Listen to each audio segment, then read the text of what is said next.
are we better off just letting people stew in their own falsehoods? I mean, I think it's a really interesting argument to be made on both sides of that. But if we've decided that we want to get along, in either case, that's the book, How to Have Impossible Conversations, and that's why we wrote it, because we're simply not talking to each other independent of. I mean, I'm not even talking about big things like race, gender, and sexual orientation. We're just not talking to each other anymore. Anyone who doesn't have absolute ideological congruity is an enemy.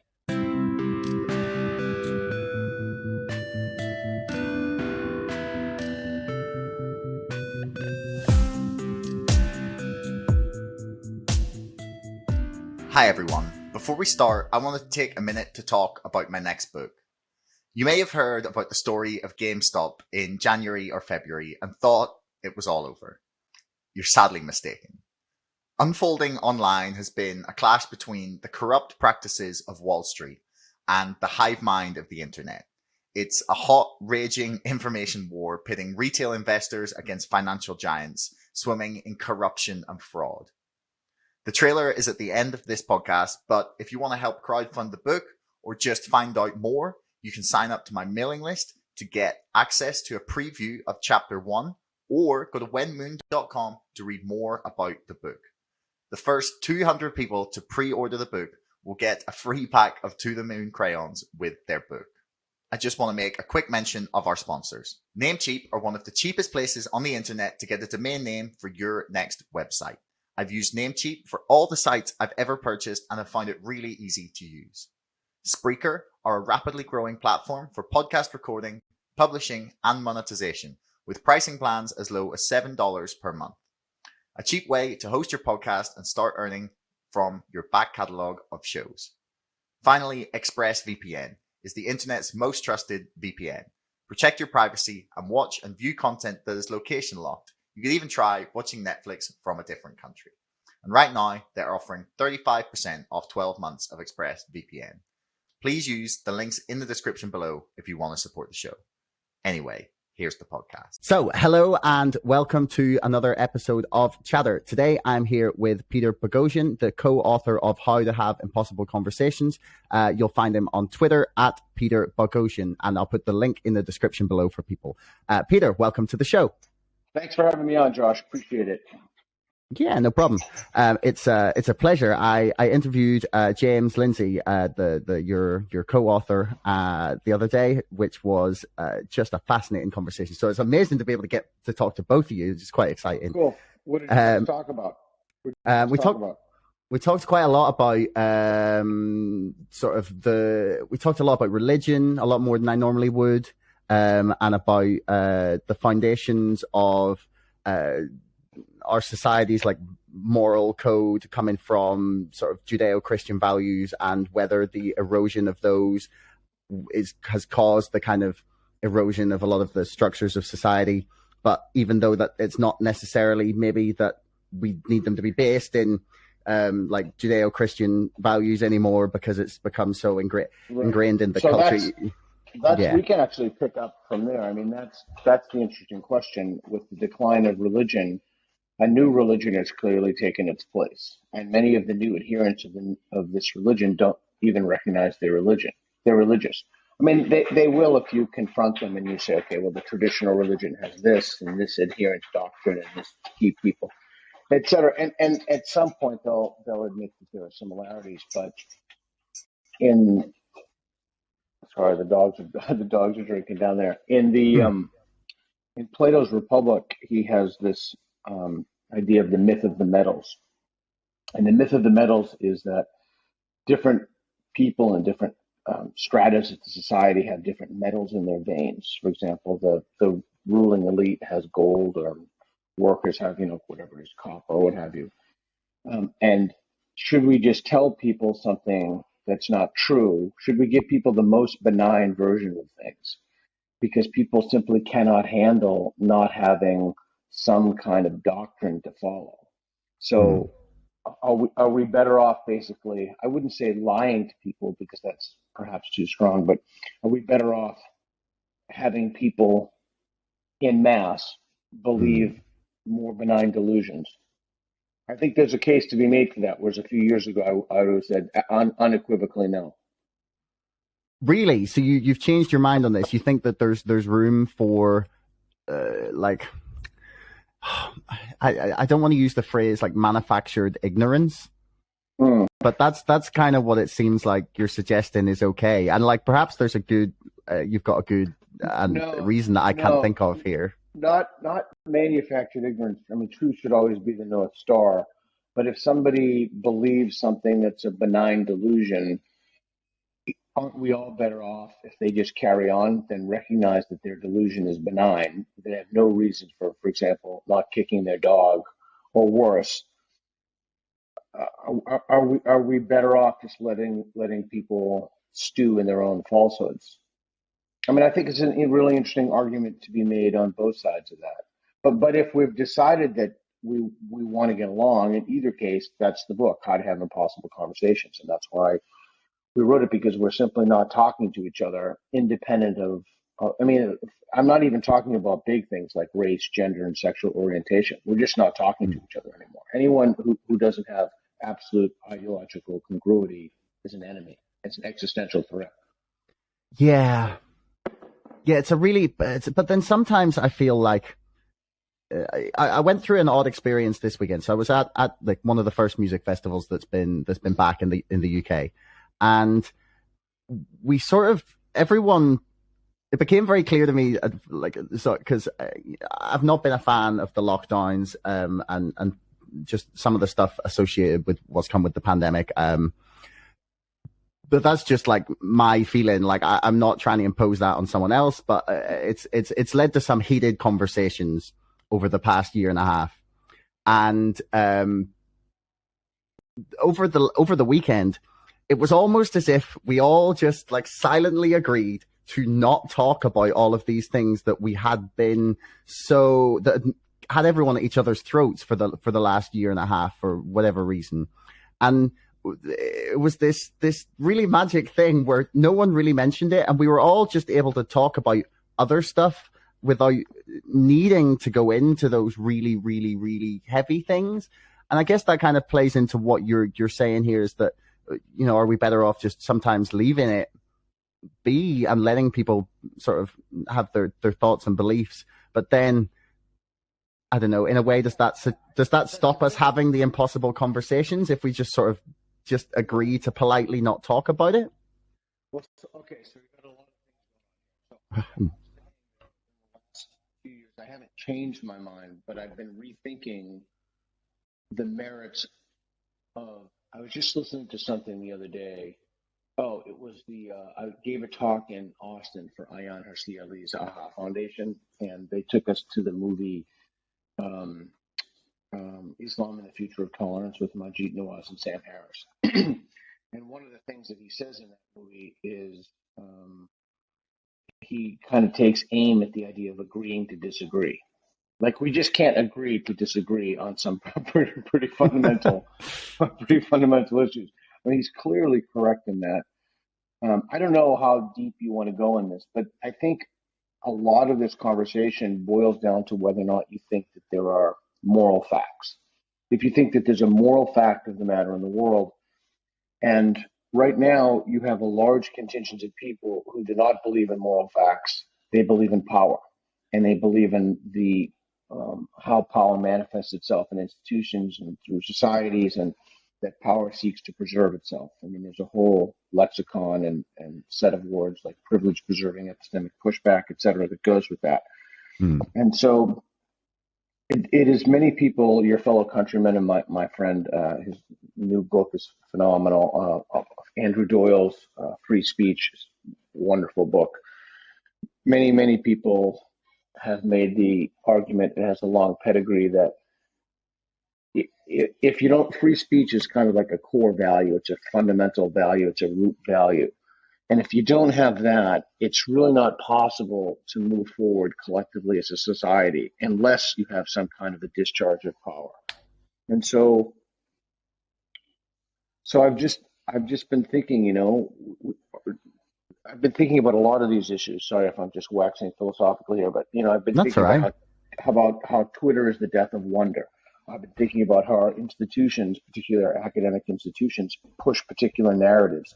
And if people don't adhere to those narratives, they have some kind of sanction or punishment or diversity office, weaponized against them. And I've been thinking about what we need to start the process of coming together again and go into context. I remember right after 9/11, it was the craziest feeling, man. It was like everybody was nice to each other.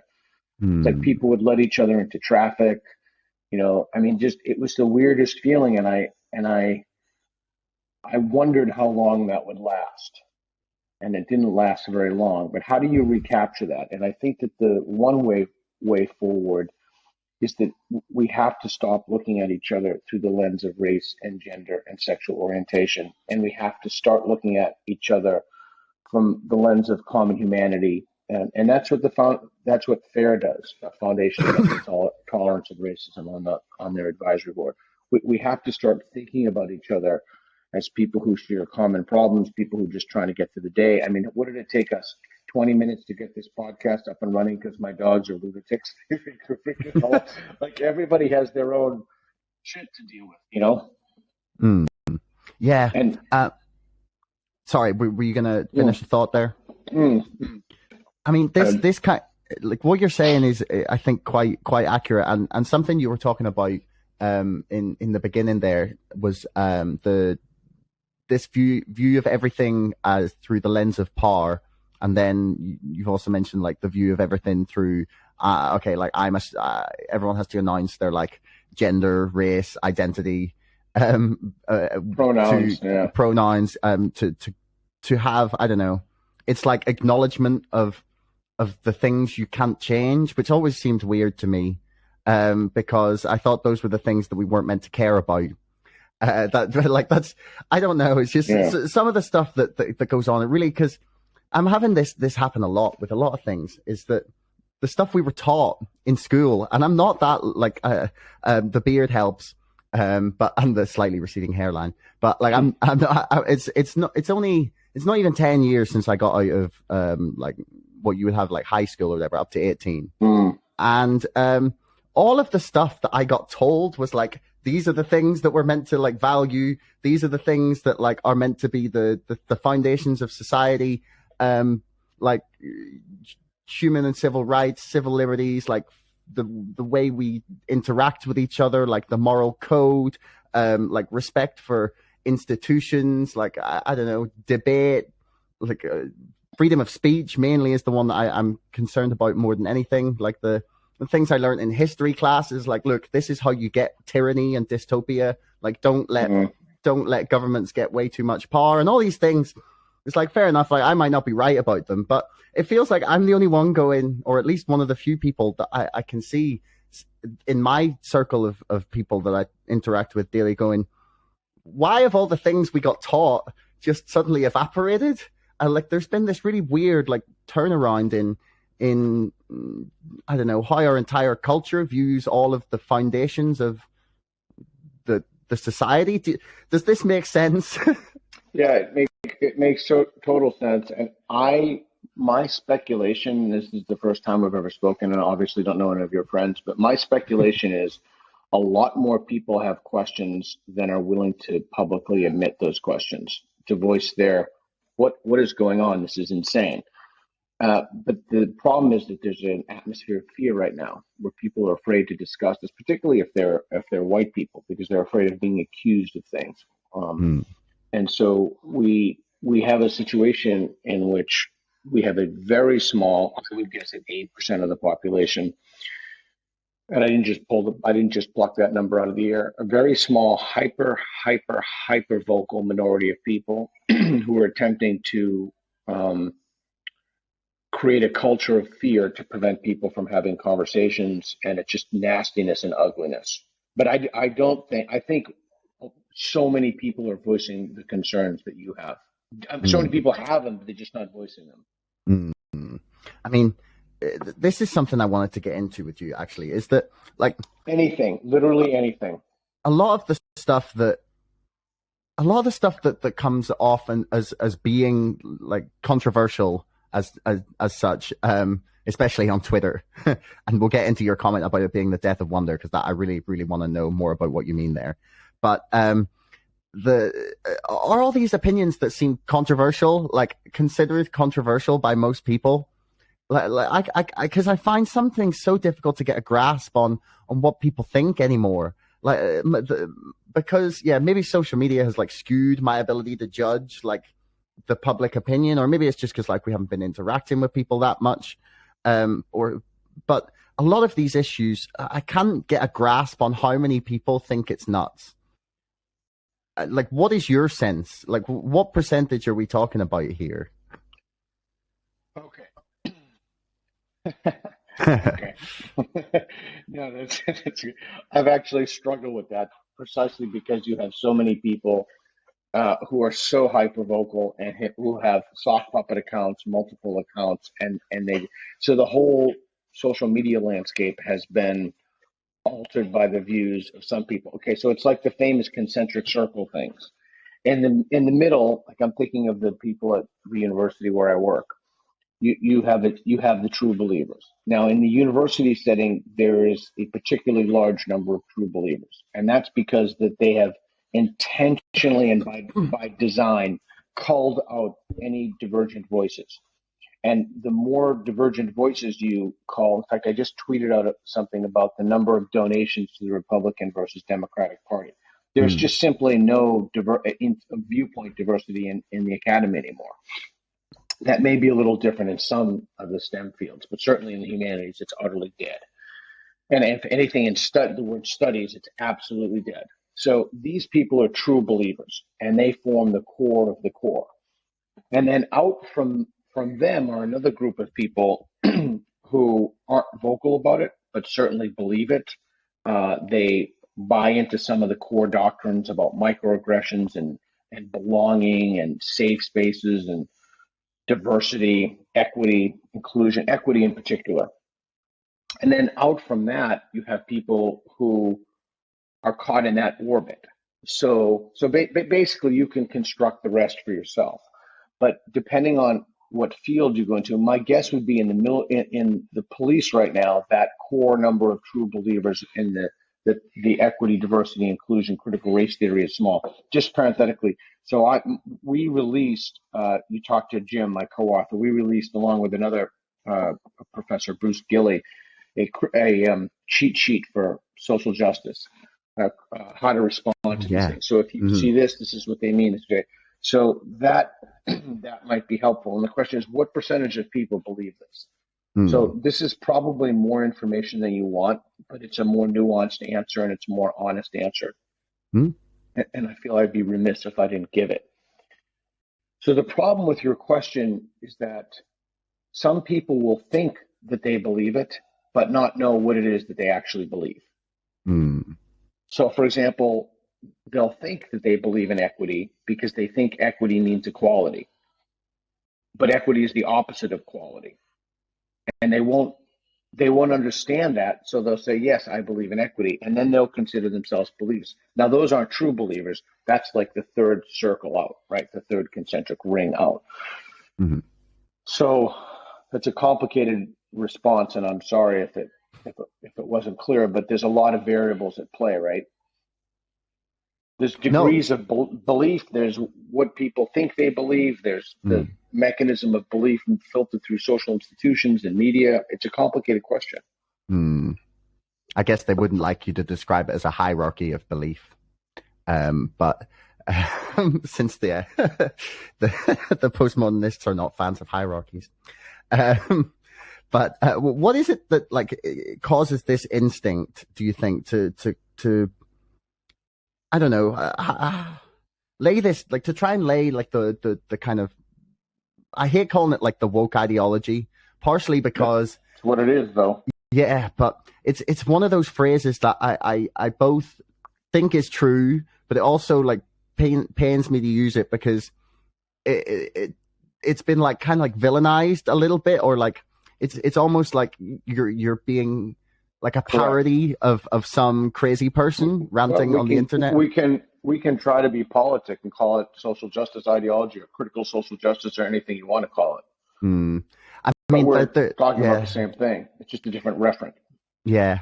No, you're so right. And the other bone I have to pick is that like woke people used to mean like someone who was like 1990s like hippie like woke like understood the Tuned in, yeah. right, tuned in to the forces of systemic oppression and racism, etc. Right, and so that's Mm, changed, and so it gets back to the question that we started with. I mean, if I had known the question we started with, are people better off with a benign delusion, thinking some mm, guy walked on water and we should all love each other, we love each other?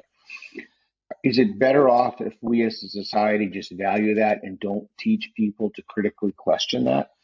I don't think it is, because I still think that it's important to, in fact, it's indispensable importance to believe what's true.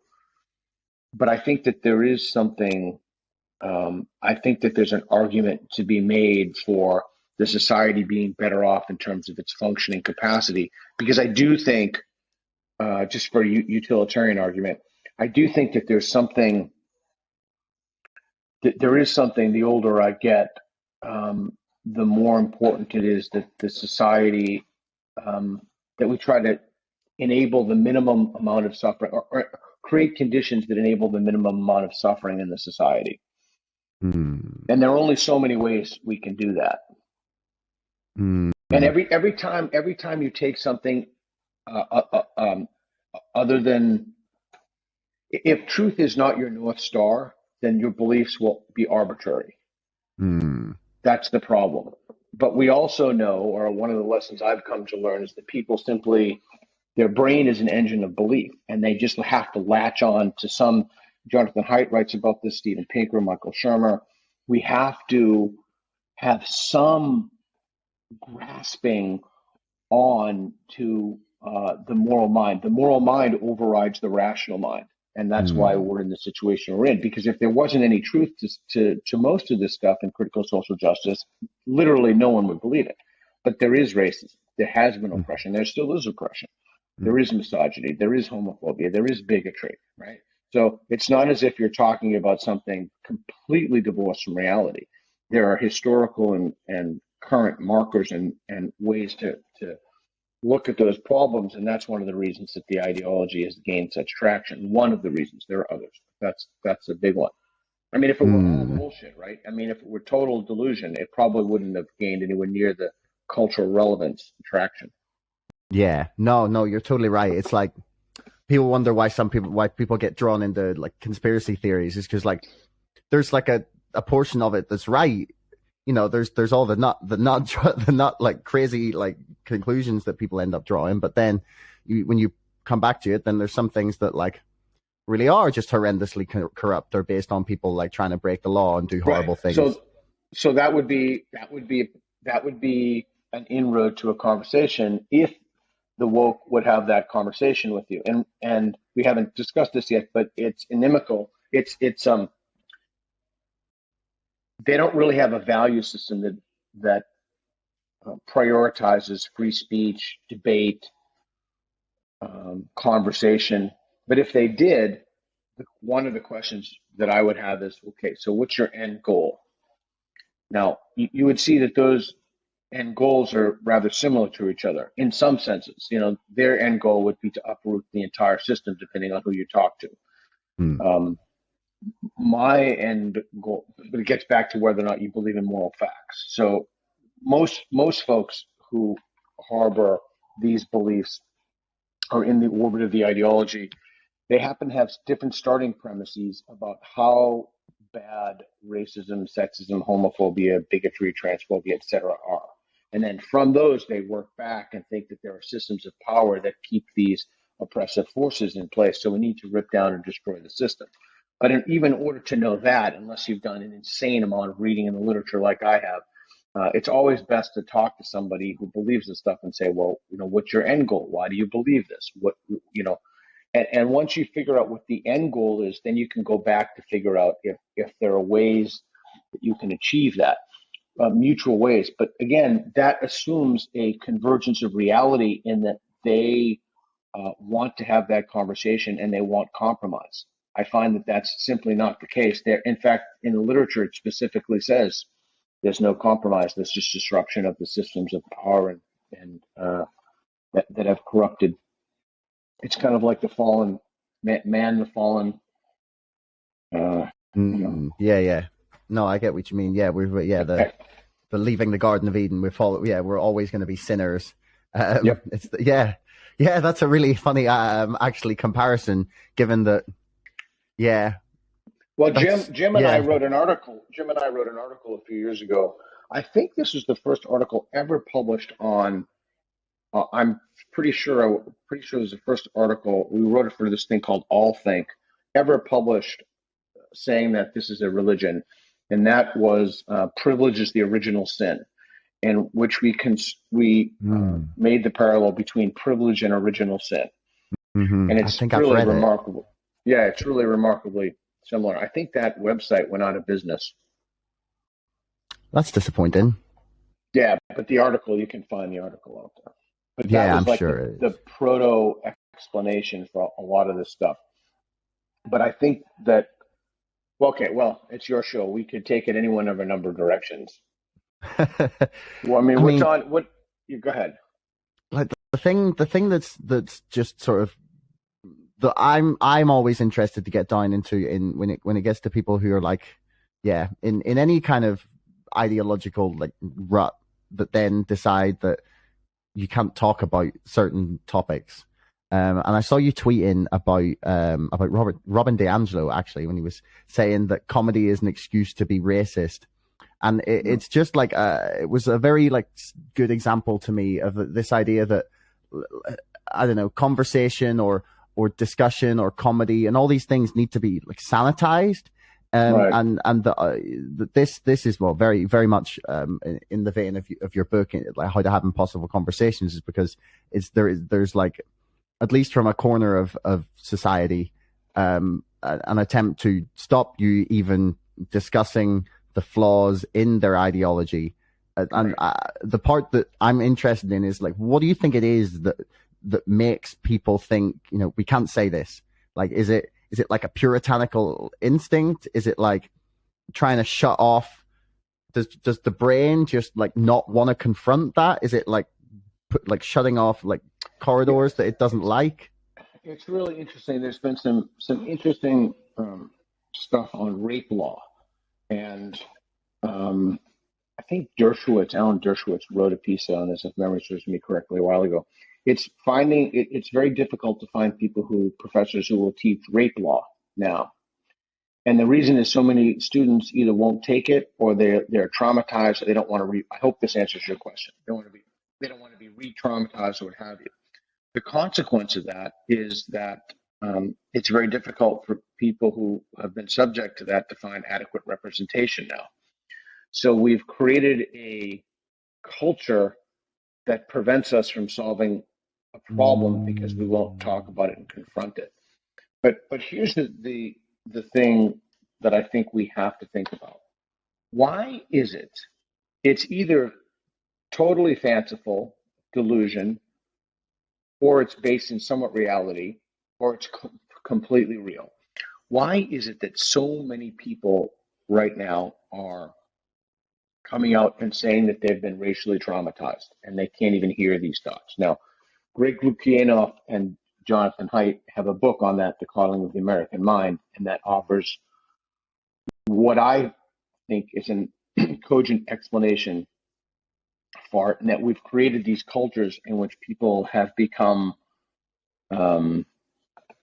they've become more susceptible to offense, right? They've become brittle. Here's one thing to think about. And I'm trying to be very careful when I articulate this because it's navigating a minefield, right? So there are people have been oppressed. There has been racism, and up until recently there was systemic racism, and pretty vicious and wicked systemic racism too. And the consequences of not giving people equality for so many years. Do you ever watch Star Trek?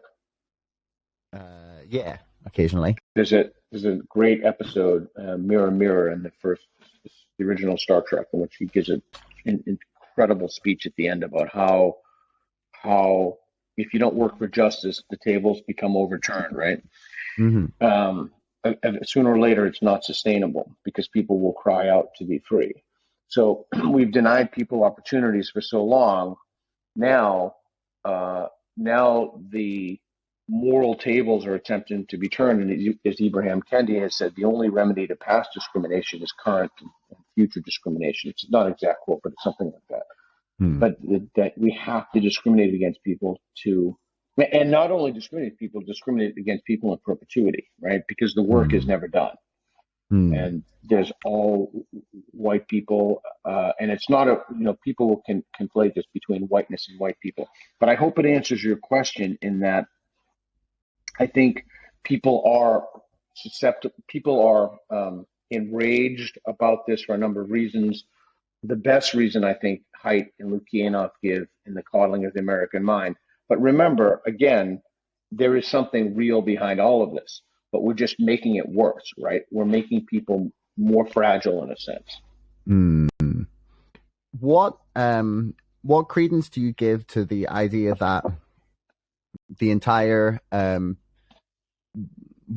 social justice warrior ideology and its kind of like prevalence in the last 5 to 10 years, or its proliferation, especially in the mainstream more and more, has been because people need something to like struggle against, and when there's nothing like obvious, when I'm going to assume it's like the hierarchy of needs thing, where once your basic things are fulfilled, you're still going to like try and like humans are still going to try and find struggle. Like, do you give much credence to that? Yeah, on your island there, that's the argument that Douglas Murray makes as well. There are not enough Nazis, so we have to invent them. Right. So we have a baseline that we're going to be enraged at a baseline, and as the conditions externally improve, then we have to find ever smaller gradations of things about which we're outraged. So that's part of it. Wilfred Riley told me at a conference where we attended in Bozeman. He didn't tell me, he told everybody. I thought this was one of the most interesting things I heard, and I kind of kicked myself because it never had occurred to me. This is a mind virus of the lower upper class. So this is clearly a mind virus. Like, people have caught some creepy something that interferes with not just their cognitions, but the very way they form thoughts. But it's a mind virus of the lower upper class. And once I thought about that, I'm like, holy shit, it's everybody in the lower upper class now seems to be infected with this. And then it's seeped out in this, and so I'll tell you my, not just speculation, but as Calvin Trilling and others have said, there's almost never one cause to a problem. It's multi-causal. I would say that the main reason for the spread of wokeism, and this was the most difficult thing to explain to people a few years ago. I don't know if it is anymore. I certainly had some bitter arguments with people like Tim Pool, popular commentators and academics about it, but is that it starts in the academy and it seeps out. And so it's taught to students, they're graded on it, they have fake bodies of knowledge, which they've manufactured whole cloth. It's called idea laundering, Brett Weinstein's term, and I've written about it pretty extensively at this point. And then those people go into the workforce and they bring these ideas with them, and then over time, sooner or later, they all become normative. It's just what the norm is. But this is clearly a mind virus. And I just want to finish that thought real quick. So one of the things I learned from the New Atheist movement is we look at people who have escaped a religion and we ask them questions about it.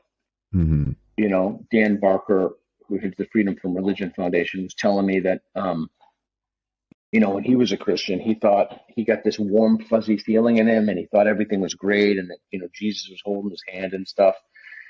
And when we ask people who have left a religion, tell me about that. What are you thinking? What are you feeling? We can do the same thing. We can just ask people who have escaped wokeism, right? And look at the term there, escape wokeism, or maybe abandoned wokeism, but not lost it, because like if you lose your keys, you want them back. But we can look at their experiences, and almost invariably, people will, like, we can listen to their testimonies and what happened to them. There's an interesting movie by a woman. I can't remember her name. She follows me on Twitter. She seems such a lovely person. She's from Australia. It's called The Red Pill, where she looks at men's issues, and then she kind of changes her mind. And then that phrase, red pill, has come to mean like you're red pilled out of something. You've changed your mind. You were once a social justice warrior, or had fallen, your epistemic system had fallen prey to that belief, but then somehow you escaped it. You've been red pilled. Yeah. But one more thing, and then I'm going to shut up, because sorry. I guess I'm in a pensive mood. I didn't sleep too much. It is really interesting to me how one of the features of this ideology is that it seeks to buttress itself to maintain itself. It seeks to buttress itself from criticism, from self-reflection, from self-examination, and it seeks to do so under the language of critical, of, do the work. It has created a protective sheath around itself to prevent any form of genuine self-examination. And it's so that alone should tell you it's false. So I was in a car, and then I will shut up after this. I'll tell you this story. I was in a car with somebody, and they were just recently, and they were, just going on about the whole suite of beliefs that everyone believes. And my son turned to me and he said, "It's amazing to me that she was not suspicious at all of what she believes." Like, literally, shouldn't you be suspicious of something if everybody else in the society believes it? And particularly if everybody else in the society has just suddenly adopted it in the last 5 years? Isn't that a call for suspicion? I mean, of course it is. But she was completely unsuspicious, and she had no concern for her intellectual and moral life. She wasn't concerned that she wasn't suspicious, which is even deeper problem. Yeah, there's a few that really reminds me of there was a journalist I spoke to 9 months ago, maybe, she's like the editor of this great online investigative news site in Britain. They're fairly new, but they do like a once a month print edition. It's called the Byline Times. And I asked her, so I asked her, like, was she concerned about censorship on social media? Because I thought, as an independent journal, or as a journalist at like an independent news site, that's publishing some great investigative work about very powerful people in Britain connected to the government or in the government. I was like, "Are you worried about censorship?" And she said, "Yeah, there's a lot of misinformation out there." And I was like, you don't even realize, like, you're like sitting there like propping up the thing that might take your site down. And there's this weird thing going on with I don't know what's happening with the whole issue of people being censored online. And it's any criticism is now of the official narrative is now very, very quickly like shut down, whatever that happens to be on. And it started very slowly. And as you've sort of pointed out, you argued with people about things like this a few years ago, and a really good friend of mine argued with me about it. And I was on the other side thinking, "Oh, this isn't that big an issue. This is just a few crazy people. We don't need to really worry about this." Everybody thinks that. I admittedly I was being naive. I think, and yeah, but this why do they think that just the shutting down of criticism is all right? This is the thing I can't get past in my head, because like anytime I watch like films at the minute, like from 5, 10, 15 years ago, from my childhood, I don't know why I'm watching them. They're on like Netflix, and I'm sitting trying to write a book, so I'm always procrastinating. But always, the message is always like, you know, be the one fighting against like evil, and like stand up for what you believe in, and, you know, freedom of speech and like freedom and all these things. Like, well, I've watched like Indiana Jones, and it's like fighting the Nazis, like fight the people who are like trying to crush freedom, and all these lessons we learned about that. And like in all of pop culture and society and cultures, like for 40 years, this was the thing that we said, like freedom of speech. And all of a sudden it's just turned and flipped, and we don't seem to care. I don't know what's happening.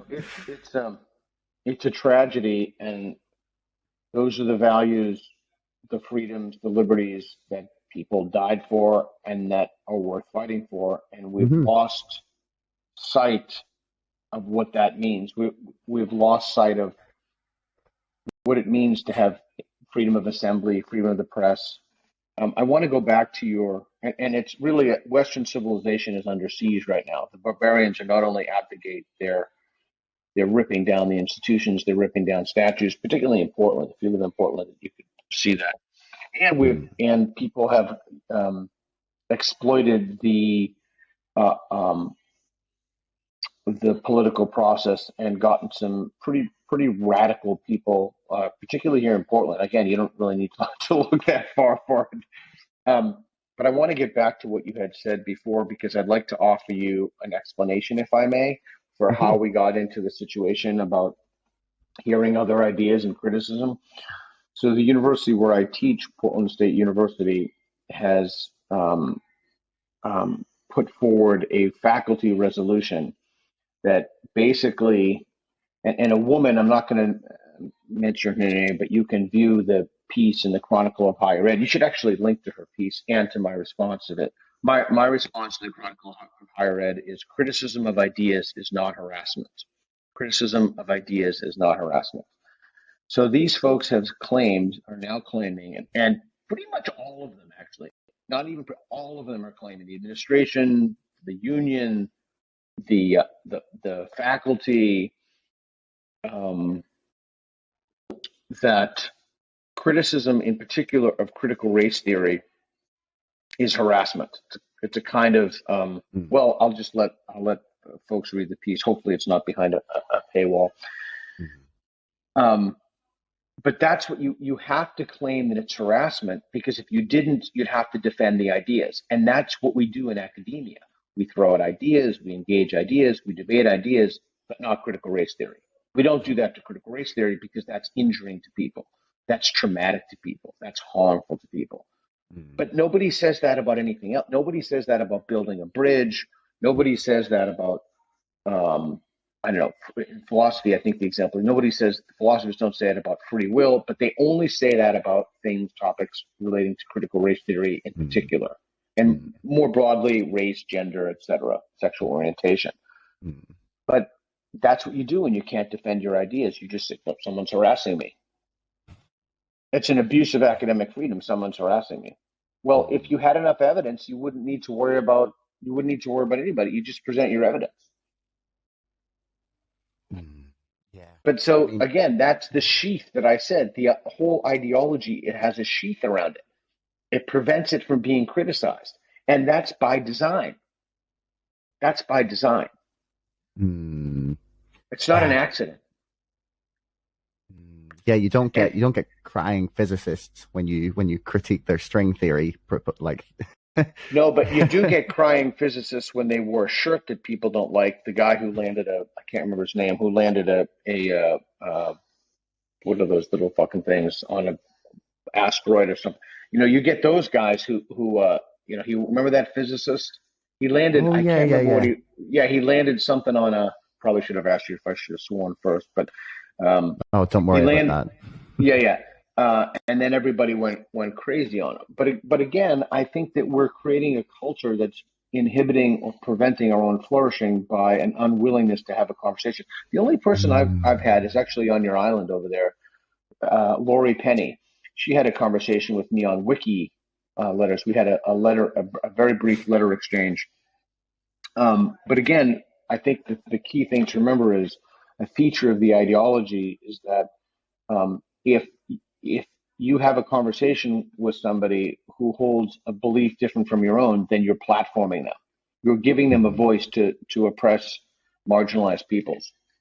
Yeah.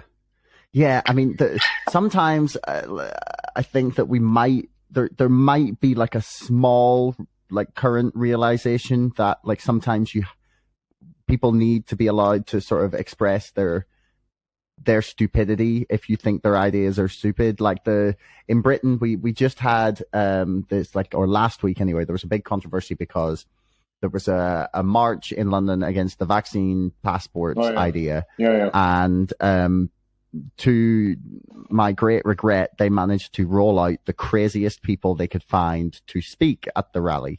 They didn't pick the reasonable people making the actual arguments about it.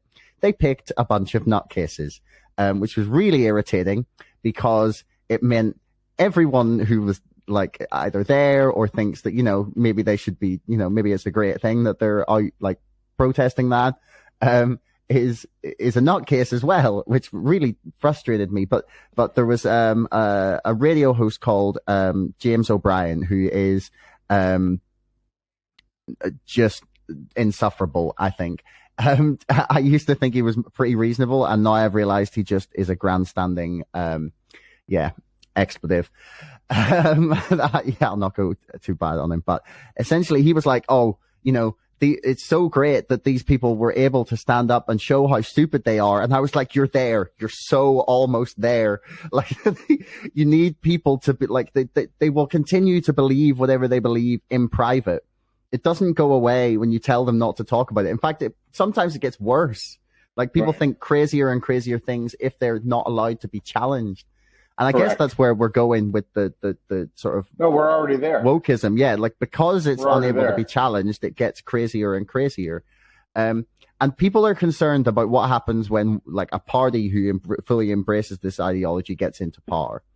Because theoretically it may happen, right, at some point. It's happened in the city of Portland. Okay. And how are they doing at governing? Just because, like, I always think that, like, how are they doing at governing? Is the infighting the whole fucking city? Well, the whole city is a shithole. There's a Portland looks like shit Instagram page you should check out. Downtown is just, I mean, it's a triumph of social justice. Right. And Seattle, I think the city attorney is running. She's openly abolished the police person. Openly abolished the police. Okay. But fact check me. Have any of these administrations then had to face a re-election campaign yet? Well, the DA in Portland, Mike Schmidt,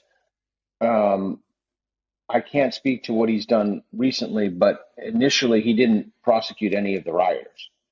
Mm-hmm. And this whole problem could have been nipped very early on.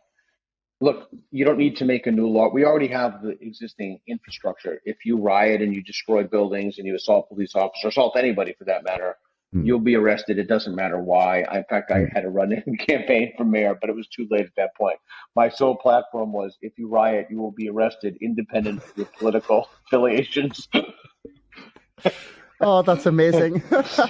What's even more amazing is people would say, you're a conservative for that. Really? Because I want to arrest people who destroy the city? That makes me a conservative? Well, that's how far the Overton window has shifted. That's how far that's also why being on the right or being on the left doesn't even mean anything anymore. Those are meaningless terms. I can't speak to your people in the island, etc., but they really are largely meaningless terms. Yeah, I mean, I've been thinking this more and more for a while.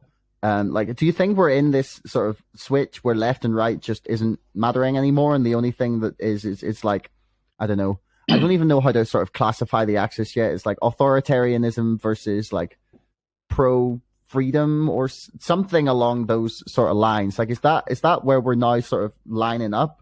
Because I find myself agreeing with all of these people who I used to think were horrendously right-wing.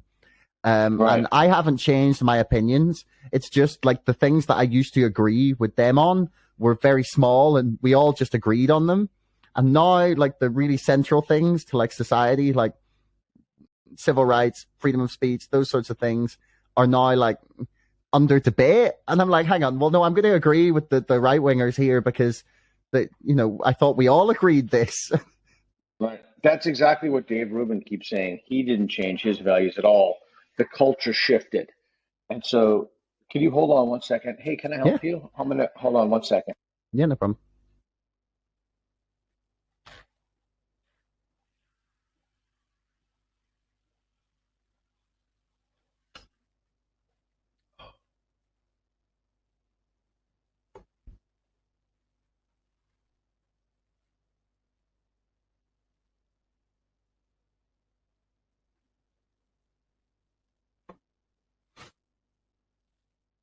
Sorry about that. Can you hear me? Yeah. No, don't worry about that. It's all right. Apologies. Sorry about that. It's all right. Dave Rubin. I'm sorry. I'm totally sorry. Oh yeah. So that my beliefs haven't changed, but the political landscape has significantly shifted. So that's why I don't think that the terms right and left are. I mean, if you really think like, what's a central tenet of the right?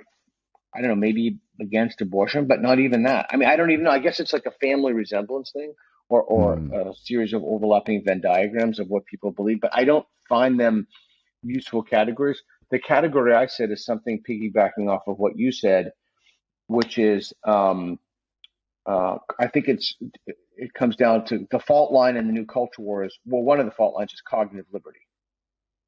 And there are those who want to have the freedom and everybody else to have the freedom to think what they want to think. And there are those who do not. So I am not religious, for example.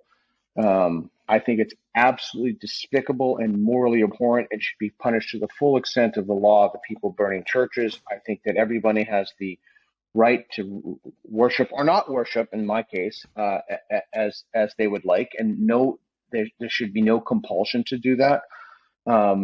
And I find the siege now, particularly in Canada, I find the fault line to be cognitive liberty. I mean, that's a disturbing place to be in. Cognitive liberty feels like something that shouldn't be, I don't know, something up for debate. Like, I can't. I totally agree with your classification of what it is. It's like it's cognitive liberty. I'm not saying that that's the only fault line. I published a piece in the American Mind where I talked about some other fault lines, but I just think it's a much better way. Like, often I hear the wokesters called liberals. These are not liberals. They're explicitly not liberals. They're illiberals. It's opposite land again. We're using opposite terms like equity and equality or diversity, be another one. And so I'm not sure. I don't think the traditional right-left does the work that it should. So, what do you think we do about this? Like, how do we? How does one? Because again, then there's the idea that because people can say, oh, you're practicing the exact opposite of what you're preaching here. You're saying that you shouldn't let people think about about the way they want or. Sorry, I'm trying to word this badly. It's like, if we are saying, okay, how do we prevent this being the case? Like, how do we break people out of like the woke ideology and get them to think a little more critically? No, you're not. There's no. Wait a second. Let's be clear about this. This is very important. People can think anything they want to think, right? So I'm not. When you fight against this, you're not telling people what to think. You're trying to change the moral mind. You're trying to change, at least I am. I'm trying to change the way that we view. Just for example, look at one thing: segregation, right? So segregation was very popular among racists, and then liberals oppose segregation. I'm consider myself adamantly opposed to racial segregation, and now there's a new racial segregation coming in place by the new moral orthodoxy, the neo-racists. And so challenging that, you're not telling people what to think. They're telling you what to think about a whole bevy of issues. You're not telling anybody what to think. That's the difference. Yeah. No, I think that's a fair assessment of things. So, it's a really difficult place to be in as a society when we're watching things sort of fall apart a little. But do you think we can succeed in attempting to, I don't know, progress as a society and culture, as a nation, perhaps in America or Britain, or as like a species in a way that we can, I don't know, reinvigorate our trust in the ideas of like liberalism and the stuff that got us this far in the first place. Like, there's obviously tweaks to be made to the system, and this is what plays to what you said earlier. Is, a lot of the people like criticizing capitalism have some, excellent points. But like, what their criticism isn't like capitalism. They're criticizing the horrendous corruption of the system that's happened, or at least that's my take on it. You can only restore the promise and trust in institutions if there's something worthy of promise, if there's something worthy of trust. Mm. And right now, many of our institutions are not worthy of trust. They've betrayed their missions, like the ACLU or the SPLC or the entire university system, I'd argue.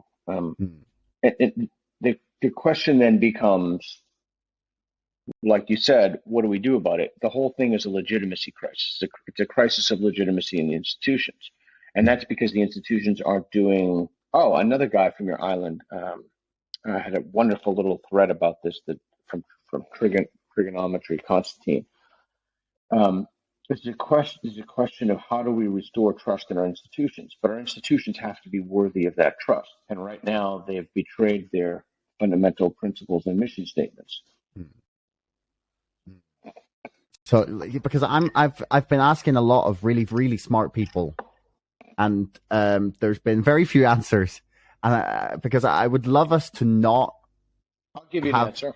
Yeah, I want us to get to a point where we can all like think about how to renew our institutions without just tearing them down, because that's where it looks like we're going.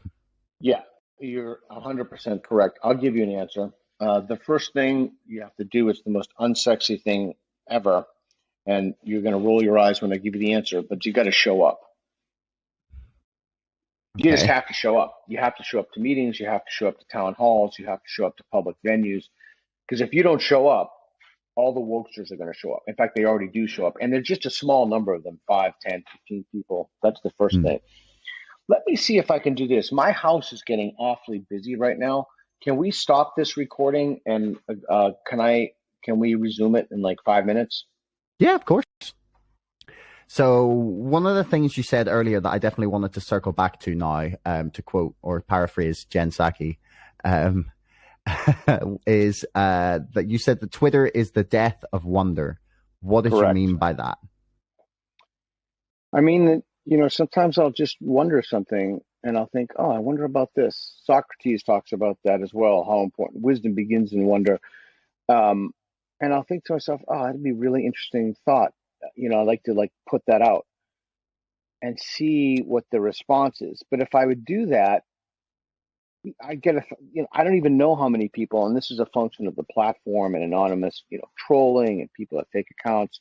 I just get, 500 people telling me I'm an idiot or a moron or a Nazi or things that have nothing to do with anything, as opposed to just saying, oh, I wouldn't even mind if they said that it was a stupid thought, which is fine. I have a lot of stupid thoughts. We all do.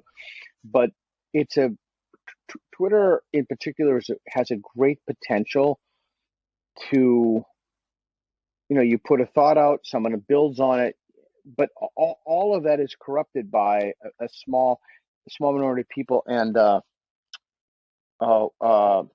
who was it? I was just talking to about this. I was just talking to shit. I really want to tell you who I can't remember his name, but I think it's a small number of people who destroy the discourse. But it's where wonder goes to die. Because if you do that enough, if you train yourself to stop wondering about things. Right? Twitter's a terrible place because every time you wonder, you'll be criticized. and that which is rewarded is repeated, and that which is punished is ceased, stopped. And so Twitter is a truly horrible platform. James Lindsay, you interviewed him, said it's like a sewer that follows you. Oh, that's a great quote. Yeah, but it is where wisdom, where wonder goes to die. You can't worry about anything on Twitter. Yeah. Well, at the risk of getting go ahead. At the risk of being jumped on for wondering something, I've been thinking a little bit about an idea that I think it was Keith Richards said. I remember it was from a documentary. I think it was the Beatles anthology documentary, and it was Keith Richards being interviewed, and they were talking about why the 60s, why that period in the mid 60s, early 60s, why they come out with such amazing music. And they said that it was the hardship of the 50s and the rationing period in Britain after the war, and the kind of rebuilding, and everyone was very poor because the war had cost us a lot, and things obviously started to improve. But he said that the hardship bred this, and the fact that everyone believed in like freedom of speech and expression and ideas. We just finished defeating the Nazis, and who were very against all those things, and that was kind of drawn into the concept as well. And basically, that they said that freedom combined with the struggle gave them the best music and the best art that was possible to create. You've got to have a certain level of like affluence in the society to allow people to make the art. But then I've been thinking about having been at a music festival there that was very much, it's one aimed at like adults. So I was working there, and the kids all come along. It's like a family festival, but the music is aimed at the adults. But like everything there that was great was from the 1980s and 1990s. That's obviously not the case at every festival, but I was just like looking around being like, this is like a real monument to like the kind of decline of the arts in a way. And then it could be because the technology switched, like from your island, Pete Townsend or Roger Daltrey, from the Who, or Led Zeppelin or Pink Floyd or any of those. So when they they actually had instruments that they played. It wasn't synthesizers, and that had a certain level of skill and talent. And now you can replace that technologically. So that could also be a factor. Yeah. I mean, I think I would have agreed with you more because like at the start of the pandemic, then I figured, I was like, oh my goodness, all of my favorite musicians are going to have 18 months. Well, I didn't know it was going to be 18 months then, but they're going to have like months here probably now to sit around and like write music and create, and they're going to come out with like maybe this is going to like just be the start of like a period where everyone, all like the great artists of our generation, go in and like use this time to make their best work ever. And there's been nothing that I've seen like that's come out of this that's particularly I don't know, interesting. And I feel like, I don't know, the increased censorship and everything has sort of stacked up, and it's just like an idea that's floating around my mind. No, I think that's a tremendous insight. I really think that's a tremendous insight. And sometimes when I'm having a rough day, I wish, this is going to sound terrible to say, but I really wish that they would win. And I wish that their children and their grandchildren would be consigned to the world they've created to suffer eternally, right? To just live in chazes, have no freedom of speech, freedom of assembly, freedom of the press. And they will see the world they've created. The suppression of art, the suppression of music. I mean, we can already look at totalitarian systems around the world. We know exactly what that looks like. So it's not like you don't have to do that much imagining, right? So, I've been screaming about this stuff for years. Nobody's listening. Nobody listened. Now we're in the mess that we're in now. And the question is, how do we get out of that mess? And the only way out at this point, given institutional capture, the only way out is that you have to change the moral mind. You have to change the way people think about these ideas morally. We know, here's what I would feel very confident saying to you on the basis of a number of things, but This ideology is not sustainable. It's too fucking stupid. It's too, I mean, it's too demonstrably false. People, men and women. I mean, it's competing, and I mean, it's just too stupid. White fragility is one of the stupidest fucking ideas I've ever heard. It's like what little kids say to each other on the playground. You're a witch. No, I'm not. That proves you're a witch. I mean, it's just so dumb that it cannot possibly endure. The question is, what damage will it do to our institutions, given that we have an elite and professional class that are pushing this madness, and that they are relentlessly seeking to punish people who challenge or question them. And if there's one thing that these people who are in institutions who are in positions of power in HR, etc., they are nothing if but thorough. I mean, I've been investigated so many times for so many things, and these people are extraordinarily thorough, I will say. All of this investigation is basically on innocence of everything. But the point is, and that's the other thing. That's the other natural trajectory it follows, which is someone speaks out against the. Here it is. Here's the plan. This is how it works every time. Someone speaks out against the orthodoxy. They accuse him of some creepy sexual stuff. They find no evidence of anything creepy sexual, so then they start accusing him of, or her, mostly him, of a whole bunch of other things. They find nothing there. They keep accusing them. They call him a racist, a bigot, a Nazi, a homophobe. They continue to up the harassment. That person, none of the left will have that person on the media, so that person will go to the right for the media. Then everybody will say, look, this guy went to the right. He's obviously on the right. He's obviously some type of far-right Nazi or far-right lunatic because he's on Tucker Carlson or whoever show he's on. I mean, that's the path I cannot possibly. Why, have you ever asked yourself, why is it that that people who challenge the prevalent, the dominant moral orthodoxy, the same thing happens to virtually all of them? And why is it that if you don't challenge it, not only do you not hear of it, but it just doesn't happen? Yeah. It's literally a formula. You challenge the orthodoxy, this is what will happen to you. Yeah. The only person who has managed to just like shake it off is Joe Rogan. He's the only person that seems to be able to like shake that sort of like criticism off. And it seems like it's just because he doesn't care. He's just like, all right, say what you want. And like, maybe that's the way to try. And then obviously it's very difficult when they're coming at you with heavy accusations, and especially when it's like more official, like investigations or like criminal things that they're coming at you with. It can be incredibly difficult. And that I think is one of the reasons. I mean, Rogan's a master interviewer, right? He's a smart guy, and he's a super good guy too. And one of the reasons that people go to his podcast is because they are hungry for those conversations, and they're not getting them. They're certainly not getting them in the academy. They're not getting them in the workplaces. Everybody's walking on eggshells. So here comes a guy. Rogan's a black belt in jiu-jitsu. So he's right. I mean, you've got to tap a lot of times, right? It's an expression at the gym I train Straight Blast Gym.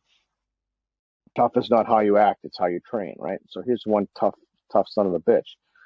And he's thoughtful, and he doesn't mind having his ideas challenged, etc. And people, I think that's one of the reasons for the popularity of his podcast, in addition to him being extraordinarily good at it, world renowned. It's that he's not afraid to have those conversations. People want to hear that. They want to know, and they're not getting that anywhere else in their lives. And frankly, that's a shame. They shouldn't have to go to podcasts for that, but that's just the world we've created. Oh, and then the institutions where all the woke people are, like Travis Brown is doing a documentary called The Woke Reformation, and he grew up basically in a Christian cult. And Travis, was just telling me yesterday that I can't remember the word, suppressed, I think. You have the suppression of videos on Facebook, on algorithms, YouTube. He was telling me. And so the question is, how do we deal with that when? I mean, this is really a staggering problem, right? This is a staggering problem. Yeah, it hurts my head to think about it, because it's like there's an ever increasing like merging of like big tech and government, which is really disturbing. Like on a level that I can't even express. Like like I don't even know where to start with how problematic it is. But it becomes like it's very difficult to figure out how you fight back against that merger of big tech and big government. That's what all I'm doing. All I do from the moment I wake up to the moment I go to bed is to think about how to fight back. And I got a lot of shit coming down the pike. I'll tell you one of the things that I'm going to do. So I am completely convinced at this point, and push back. Feel free to disagree. I am completely convinced at this point that the reason so many people have been, this is not the core of the concentric circle. This is the layers other than the core. The reason so many people believe this is because they've been hoodwinked by the meaning of words. Equity. Oh, I'm for equity. Who isn't for equity? Oh, diversity. I'm for diversity. Who isn't for diversity? Belonging. Well, of course, people should feel like they belong. Of course, we want inclusive environments. And so the first order of business, and this is, something I learned from the New Atheist movement as well, is you have to clarify the meaning of terms. No, simply nobody is being forthright about what certain terms mean. And unless you clarify the meanings of words, you're just going to talk past each other, and people are going to be able to smuggle and sneak in policy prescriptions that if that were actually explained to them, they'd think they're just completely insane. Here's another part of that problem. Look at that woman who is running for attorney in Seattle, Seattle, Washington, to the north of Portland. I just said that. I don't know if you're on the island, how familiar you are with our continent here, but the city attorney, she, when you tell people, there's a kind of basic disbelief on the part of liberals who think that the people on the far left could not possibly believe what they're claiming to believe. And it doesn't matter if you say to them, oh, these people believe this. And even if these people say, like, no, we actually do mean abolish the police, and then publish an article in the New York Times that says literally, yes, we'll put this in the link too, yes, we actually mean abolish the police. It doesn't matter how many times people tell them that, they will still say, well, they don't believe that. Okay, so you have a serious problem here. You have a serious problem of people left of center and left of, but the people on the right believe it, and the people articulating it believe it. But the people to the left of center and the center, people who are liberal, they simply don't believe it. They don't. It's so crazy. They think nobody could possibly believe this. It's hyperbole. It's drama. It's trying to get attention. No, they actually believe it. Ted Wheeler, the mayor of Portland, dismantled the gang reduction task force. The guns in the city, I can't remember the exact name, and the homicide rate shot up. And then he's putting the gun reduction task force back in place. Well, but so he believed it, right? And the reason that he did that is because he claimed that it was racist that affected communities of color disproportionately. Well, it affected communities of color disproportionately because that's where the gun violence was. So he took that out, and then who suffered as a result of that? Well, communities of color, young black men in particular. But then you say, well, no, people don't believe that. Well, if he didn't believe it, he wouldn't have acted on it, unless you want to say he has some Machiavellian political interest, which again is working against it because the murder rate's sky high. So that argument falls. So at some point we have to say these people believe what they claim to believe. But people just, how do you, that's another conversation. That's a whole other show. How do you get people who are liberal to believe that people actually want to defund prisons? And how do you get them to believe that people actually mean what they say they believe what they say? Yeah. I've seen this like discussed with people online quite a lot about in Britain we had like a big debate about Black Lives Matter, about the English football team they took the knee before a football game, and there was like a portion of the fans that booed them for doing it, and the fans obviously got a lot of hate. They said they didn't like the footballers bringing politics into football. People are willing to, or welcome to think what they want about that. But there was this this really crazy thing where there was people, some of the fans or some people were defending the fans and saying, look, maybe they don't want them taking a symbol of a Marxist political organization. And then people were like, oh, right. Black Lives Matter aren't a Marxist organization. And it's like, no, come on, right? There's like Black Lives Matter, like the slogan or whatever you want. And it's like the campaign against like police brutality against black people. And I've watched for 10 years whilst X number of horrendous shootings and like murders took place of black people, and no one really cared. So I don't kind of buy people's like moral outrage on the topic all of a sudden in the last 18 months. But but when you look at Black Lives Matter, like the organization, it's like they say that they're a Marxist organization. Like they say it, they openly say it, and yet there's people being like, oh, don't be stupid, they're not Marxists, even though they're like openly admitting that they're Marxists.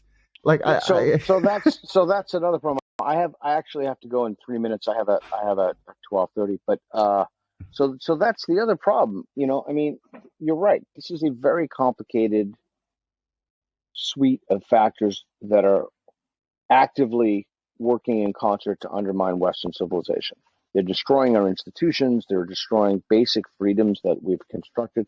And maybe it was democracy was just a moment, and maybe the barbarians being inside the gate will continue to tear down the fabric of society. If that were the case, probably it wasn't worth defending at all, because it just wasn't resilient enough, right? So I don't believe that. I believe that it is worth defending. I think that the American project and the shining city upon the hill is something we should all aspire to. I think that the way forward is that we have to start talking to each other again, and we have to start motivating people by looking at common interests, by going up to superordinate identities, what people have in common, as opposed to ever finer gradations. Oh, this guy's an immigrant, or this guy's this. And I think that we have to start, by the way, and all of this all of this talk about equity and all this nonsense, dangerous nonsense. Has there been any school system that's been fixed for low-income kids, maybe particularly low-income black kids? Not as far as I know. So all this talking and destroying and everything, and we still don't have equality of opportunity. Yeah, and that's what we should all hopefully want ultimately. But yeah, it's like you said in the interview, our immutable characteristics, whether I'm white or whatever. And it's interesting. I'll tell you something. I used to conduct an experiment a while ago just for fun. I go to this gym, a local gym, and I'd sit and stretch in my workouts, and I do it in the basketball courts. At the end of my workouts, I do it there because I could just watch the kids play basketball. And I noticed over time, and then I started participating in this, that I was always the last to be picked, even though I wasn't competing. And the reason that I was last to be picked is because I have gray hair and I'm old, and people want to win, right? They want to win. And I started to think, okay, so this would be a great example of Twitter being death of wonder. Like if you put something like this out on Twitter, you'd have 1 million people going utterly fucking crazy on you. And I wonder, if your goal is to win, then it would be rational not to pick me. If your goal is to be kind, maybe you should pick me. It depends whether or not I should be picked, depends on what your goal is. Right? Now, are there certain goals we ought to have? Are there certain goals our institutions ought to have? Are there certain goals we ought to have? Well, I mean, it's another question we could talk about. Are some goals better than other goals? Well, yeah, obviously, but that only if you believe in moral facts could you say that. So again, it's a complex problem. Yeah. But anyway, Peter, I've taken up a lot of your time. I really, really appreciate it. It has been fascinating and an absolute pleasure to get to chat to you. Well, thanks, Josh. I appreciate the interview and I appreciate the conversation. Let me know when it comes out and I'll tweet it out. Yeah, it will be out on Thursday. Right. And the book is How to Have Impossible Conversations. And you can find me on Twitter at Peter Boghossian. And I should have a website up, Boghossian.com, Boghossian.com. That'll come out, I don't know, pretty soon. Okay, well, I will put links for everything we talked about and your Twitter stuff all in the description below. So, yeah, cool. Thanks very much, man. All right, man. Thanks, Chuck. Talk to you later, man. Thanks for making it all the way to the end of the podcast. Don't forget our sponsor, ExpressVPN, and my book, Brexit, The Establishment Civil War, can both be found in the links in the description below. And also, please like, share, and subscribe to this podcast. It's the best way to help us grow. Until next time, thanks for listening.